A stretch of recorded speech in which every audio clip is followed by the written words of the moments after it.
Well, Rex, Tony Mio into the record book with his second Winfield trophy, having won in 1981, but a great final.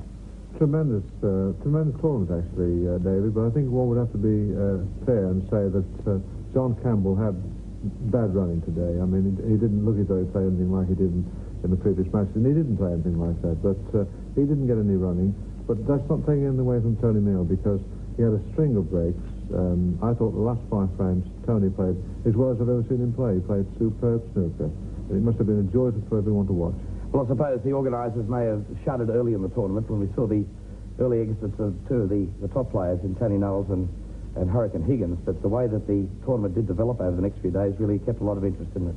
Yes, we used to think that years ago that it was very important for the leading players to survive in the tournament. That doesn't matter anymore. There's so many good players about today, and players become a star overnight, really, and they've got to play good snooker to get anywhere in the game. So it doesn't really matter. And, of course, John Campbell has emerged as one of the leading professional players in the game through this tournament. Well, no doubt to be better for that experience of going right through to the final. He now knows what it's all about as he prepares for the professional season in England.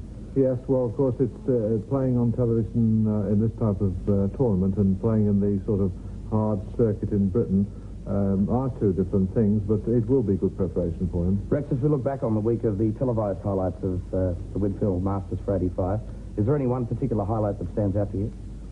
Well, I think there are 2 highlights, actually. I think the 2 magnificent breaks, the 132 that John Campbell made, which I never thought would be beaten, and then, of course, Tony Mio came on and beat it with 134. It was a bit mean of Tony. I mean, not only taking the $25,000 prize, but also nicked the $3,000 break prize. Do you think that was a crucial part of that match? We'll put this to John a little later, but to know that 3,000 just went out the window, he may have already had that spent, mightn't he? No, I don't think that.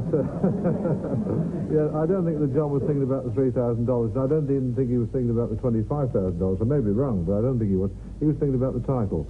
And what happened was the first 4 games were pretty tight snooker.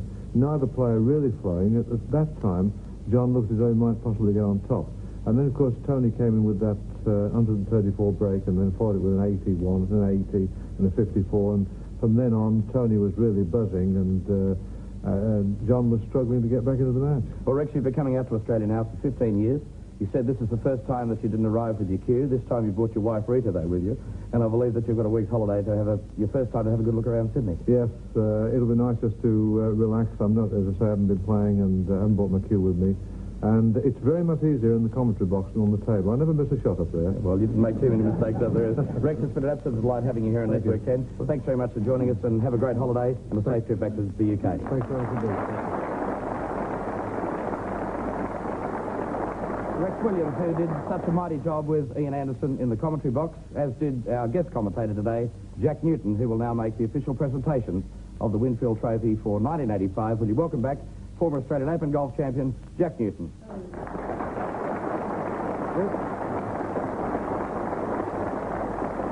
Well, what were your thoughts on the final? I know that you're very parochial as far as Australian success is concerned, but it was a great effort by Tony, wasn't it? Yes, I would have liked to have seen John win, obviously, being a biased Australian, but I think you've got to give it to Tony. He played really well, I think, the last 5 frames, and I think Rex made a good point. I think John can look at this as a stepping stone and go on from here in his career, and perhaps it might have been a good thing that he didn't win. So, congratulations to Tony, commiserations to John. Well, when it comes to the final, there can only be one winner. That, of course, is Tony Mio, but to present the runner-up cheque for $16,000, and it could well have been $19,000 had Tony not got that highest record break here today, but Tony Campbell. Well done, very well. How easy do we forget this guy? My apologies, John. But we've got a cheque here, Jack, that you may want to present to John. Congratulations, John. And I hope this is a forerunner of many things to come for you in snooker. Thank you, Jack. John, what were the thoughts out there today? You saw the final slip away, but are you richer for the experience of that? Oh, certainly. Yeah, well, that's my first final in a major pro tournament. And the whole tournament was a great experience for me, and it's nice to have some wins. My win against Eddie Charlton was my first win on television as a professional, so that was one stepping stone to get over Jack. So, yeah, great.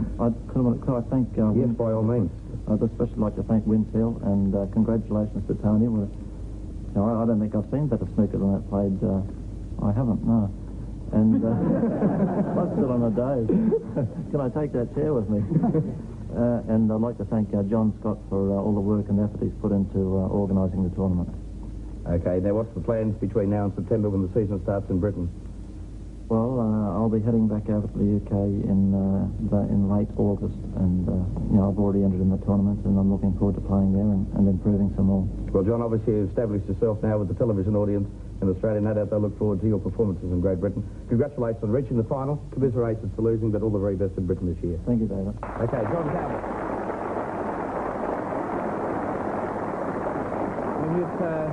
You might sympathise a little bit with John, having been in a similar position in the British Open back in 1975 when you were beaten in the playoff by Tom Watson. Yeah, I hope John goes on to better things than I did. I always ended up the bridesmaid, but I'm sure the way he played earlier in the week, we're going to see a lot more of John. And in particular, as I said earlier, I think most Australians will be aware of the fact that we have another great snooker player in Australia, apart from Eddie Charlton. Well, into the history books goes Tony Mio with his second successive win. Tony, you might join us here for the presentation. Jack, we've got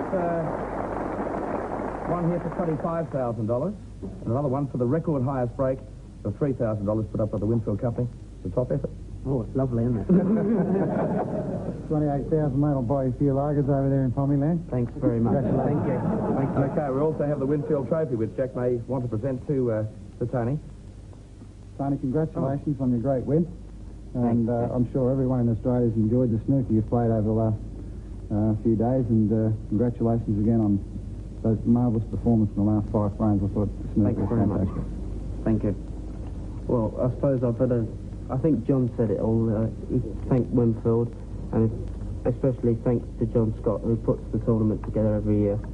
And he does a really good job. And, well, I'm just delighted. I don't know. I've said a little bit more than I said last time. I couldn't even speak last time I won it.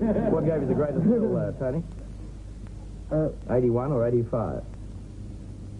Well, it was a new thing for me. It was my first tournament in 81.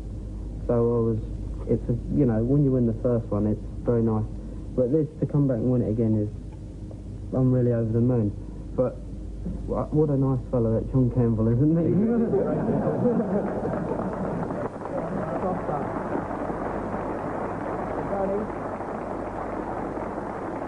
We'll take away, we did the $25,000 and also the $3,000 for the highest break, which in fact is now a record break in the Winfield Championship.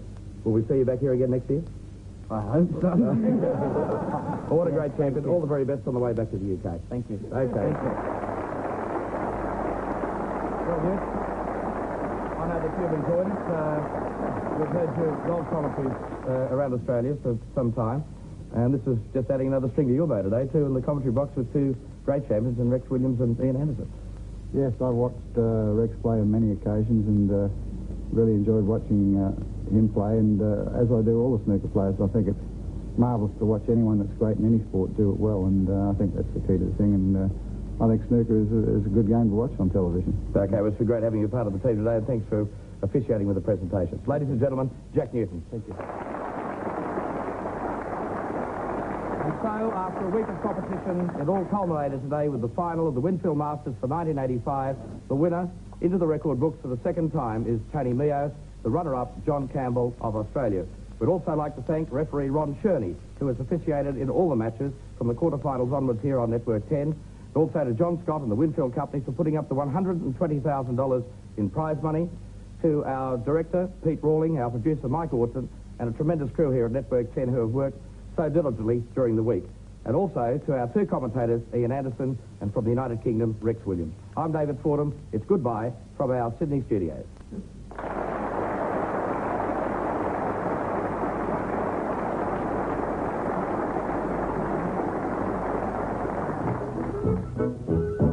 And there's more top sporting action on Taz TV tonight at 12 with a live cross to Royal St George for today's play in the British Open Golf Tournament. And tomorrow afternoon at 2:05, the Sydney Swans clash with Collingwood at the SCG.